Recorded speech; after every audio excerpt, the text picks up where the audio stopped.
Hi, I'm Alicia Michelle, best-selling author, ICF certified coach, and neurocoach. I love helping Christian women discover practical ways to manage emotions with science and scripture so they can live with more calm, more clarity, more confidence. I'm so glad you're here. Find a cozy spot and let's get started.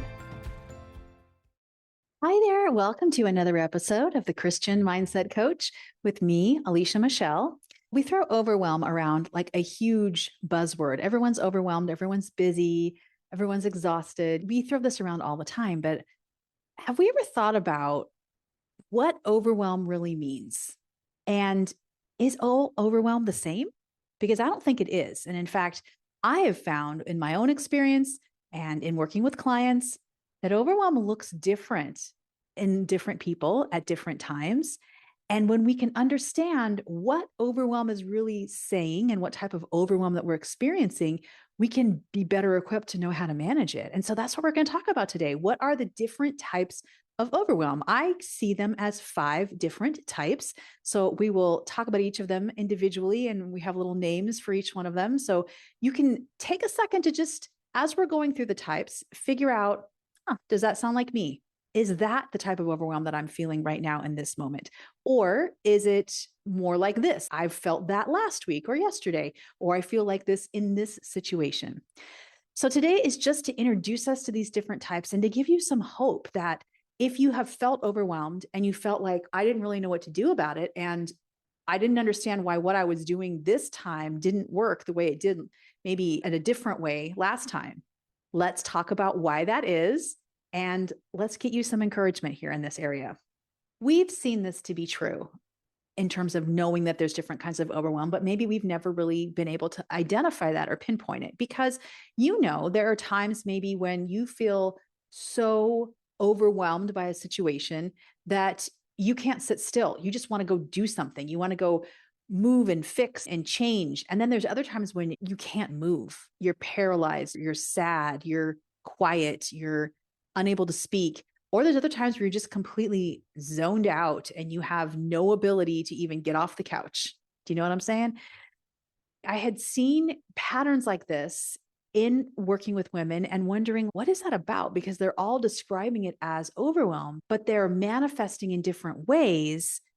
What it comes down to is this, that the word overwhelm tells us that there is a heightened emotion happening in us, that something's going on that we need to address, that our system is overloaded in our mind, in our body, and even in our soul. It can feel overloaded. The type of overwhelm that we experience tells us why it's going on. It begins to give us clues as to what might be underneath the overwhelm. So there really is this interesting information that can come, not just by saying, all right, I'm overwhelmed and I'm struggling, but now by identifying the type, it can tie us into not only how to handle it, but what might be going on underneath and what the why is behind it. So understanding that not all overwhelm is the same and that these patterns of overwhelm can help us better understand ourselves is a great first step here. So the big idea here is that we assume they're all the same and we assume there's the same answer for all of them. As we begin to describe these types, I want you to notice what comes up for you. Can you relate to any of this? Can you think of a specific situation, maybe even right now, that you're feeling this type of overwhelm?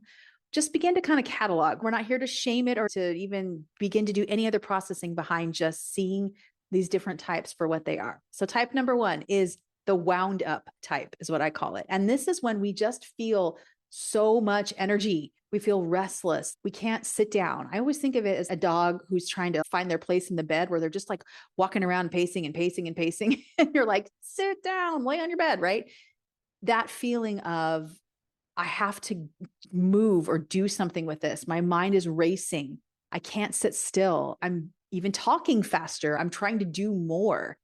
I know that this is something for me that I tend to do a lot in terms of overwhelm. This is a pattern that I go to first because I am naturally someone who likes to be busy, who likes to always be on and doing things. And when I feel overwhelmed, I think it's what my brain naturally wants to do is to try to control it, fix it by doing.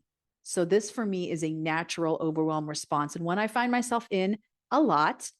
We often think when we're in this mode, I just need to do more, that the answer is just to push harder. Or we think I need to calm down, but we can't calm down because it's not something that is going to be the way to help us in that moment. We're so charged up on so many levels that it's like just telling ourselves to calm down doesn't help. So if your overwhelm makes you feel like you want to speed up and you have all this energy, it could be this first type, which is wound up. Second type, I call this the heavy type. This type, it just feels like you are weighed down. You are exhausted. You have no energy. You can't even imagine doing anything else. Everything feels difficult, like you're carrying something invisible inside. I know that I have felt this when I have been going through things where I had to face another day that was really hard, that I didn't know what to do with. Like, for example, in certain seasons of parenting, when I was like, I don't know how to handle that situation. And what I'm doing to try to help it isn't working. And yet I get to wake up again to it. So that for me felt like this heavy overwhelm. This thing needs to be addressed, but I don't know what to do about it. So I feel really unmotivated even to get out of bed. And so we often want to call ourselves lazy, or we think we're failing if we feel this sort of energy. We think I should be doing more. I need to force myself. And sometimes we do need to work through what we're feeling and say, you know what, I need to pick myself up and keep going. I'm not saying that the emotion has to have the final word here, but it is worth noting that if that is the emotion, that heaviness that's coming up, that is tuning into a different side of our nervous system. That's tuning to a side of our nervous system that is more associated with patterns of sadness, depression. It doesn't mean that's what's going on. Please hear me. I'm not here to diagnose anyone, but there's certain underlying emotions that could be tied to that. And so we're not here to say, oh, I just need to shake myself out of it. Although we might need to help ourselves to get going. We can sit back and from a long version perspective, say, wow, okay, there might be something going on here that I need to work through. Or it might be as simple as just this situation is causing me to feel this heaviness. So this is another expression of overwhelm. Third type of overwhelm that I notice is this feeling of just tender. I call it tender. And I feel like it's a state that some of us tend to go to more easily. I find that when I have had things in my relationships where I haven't talked about them, or I felt I've let things slowly build up, especially in relationships with my older kids. And then they will say something and maybe they're saying it in jest, like they're joking, but I take it as, okay, that hurt. Why would you say that? I think I go back to that overwhelm that I have been feeling from all the emotions that I didn't really address based on these other little things that have been happening. And so now I am tender in that overwhelm where any sort of comment stings. And I find myself really reacting quickly or crying easily. I don't necessarily feel anger per se. I just feel fragile, like extra sensitive. Everything hurts. And if you've ever thought that idea of, I don't know why that bothered me so much, it just could be that there might be some things going on under the surface that have made it more tender.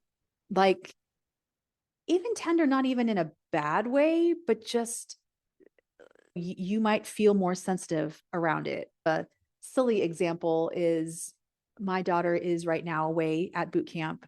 And so we don't get to hear from her very often. We get a few calls, like one call every 2 weeks or something, and we get letters.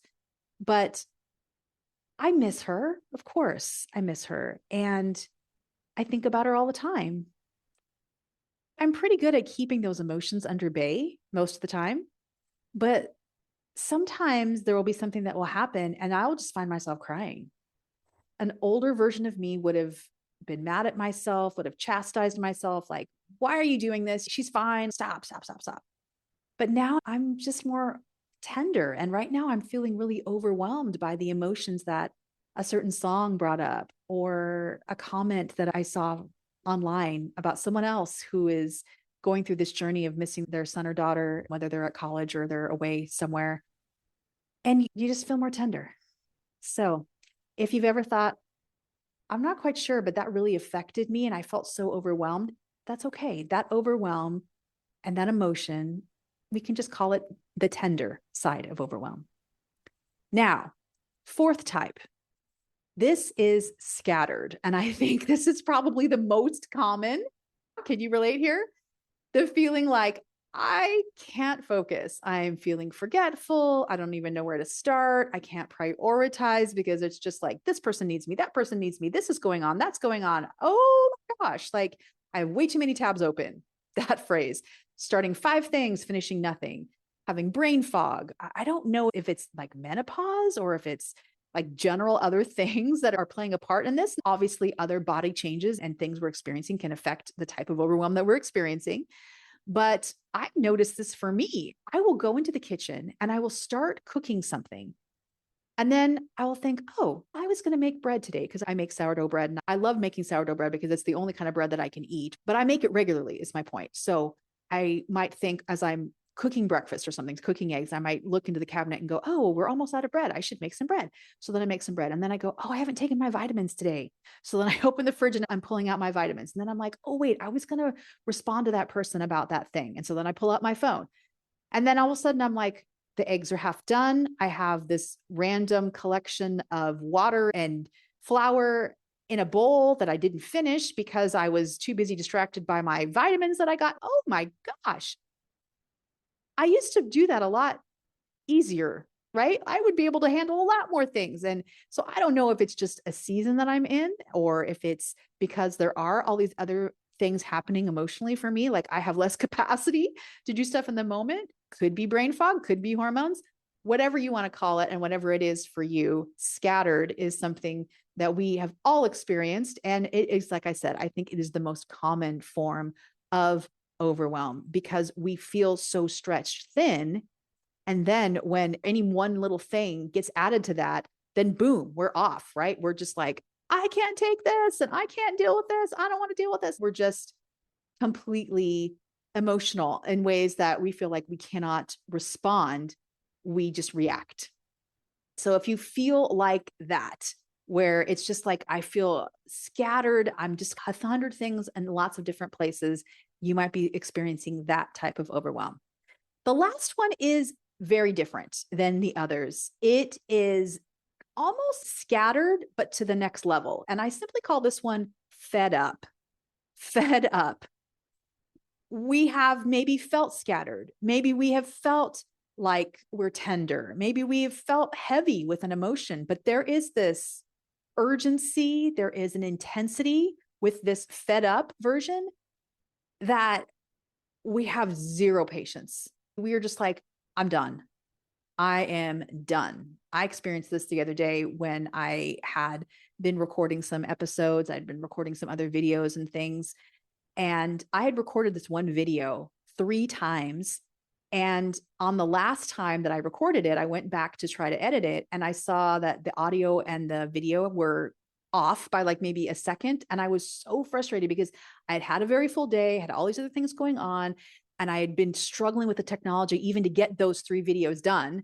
And then this happened. And I was just like, I am done. So I went outside. It was like 5 o'clock. And my husband's like, what are you doing? Because I was in my bathing suit. And I'm like, I'm going to sit on my floaty. I can't take this anymore. And he's like, then just go out there on your floaty and sit out there for 45 minutes or something. Yeah, I just needed to. I was like, I can't do anymore. So you know that feeling, that is the fed up feeling. Like you find yourself snapping, you're irritated. There's nothing left in the fuse box.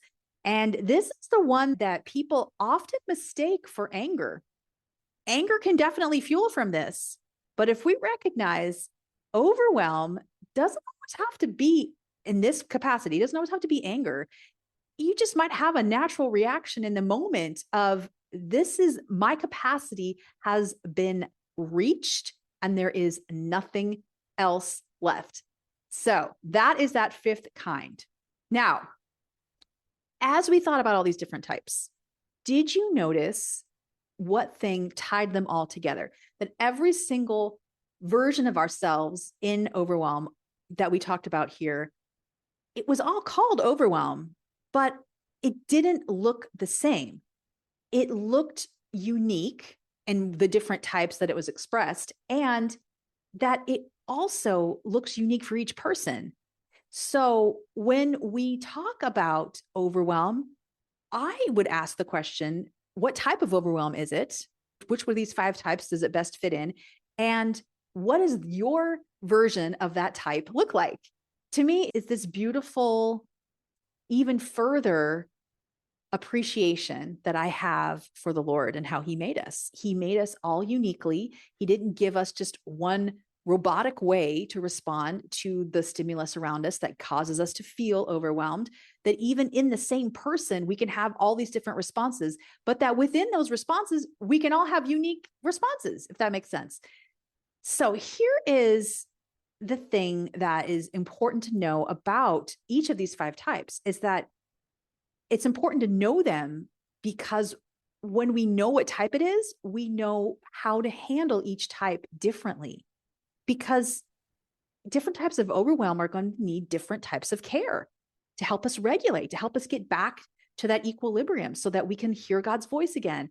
We can respond the way he wants us to. And there are very specific things that we can do.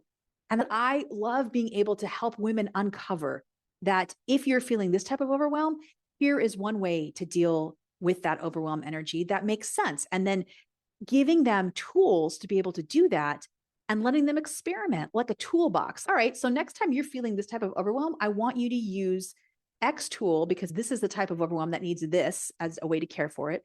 And let's see what happens. And over time, it's so amazing because we start to get this confidence in, yeah, I still might be facing overwhelm in these certain areas, but when it comes up, I know that if I use this tool, I know what to do with it. And I know that this tool has been helpful to me. So learning how to deal with that, learning how to work through that. The goal is to become aware first, knowing which of these types we need, because that's where that emotional confidence begins, is awareness. And then secondly, saying, all right, I recognize you're raising your hand. I recognize I am that person who's fed up or whatever type you have. Then that's when we can start to learn some tools. And inside the emotional overwhelm reset system, that's exactly what I do. I help you see what the pattern is and what to do about the pattern specifically. What kind of support your unique body is going to need in that situation. What are some tried and true things to do with the energy of the different types of overwhelm?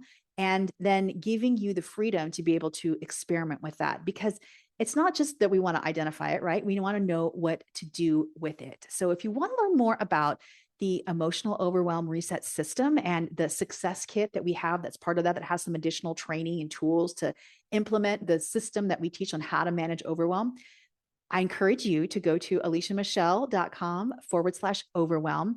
And it will not only help you understand these 5 different types, but it gives you the tools of here's what you would do in that situation and gives you the opportunity to create your plan to be able to work through overwhelm this way. My goal today was to give you a little more insight into what kind of overwhelm you're feeling. So after listening to this, which one for you is the thing that maybe you're facing today, or maybe can you pinpoint in your life, in this area of my life, this is what I'm facing.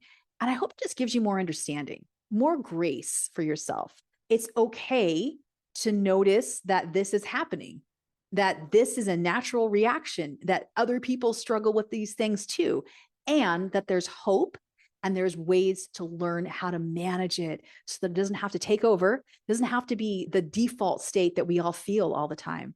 We can learn different tools. We can learn to not only identify it, but to be able to find ways to work through it and let it even grow us in these ways. So take care, friends. I'll see you back here next week for another episode. Bye-bye.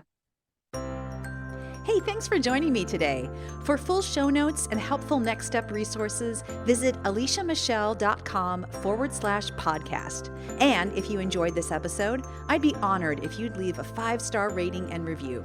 Thanks for being here. I'll see you back next week.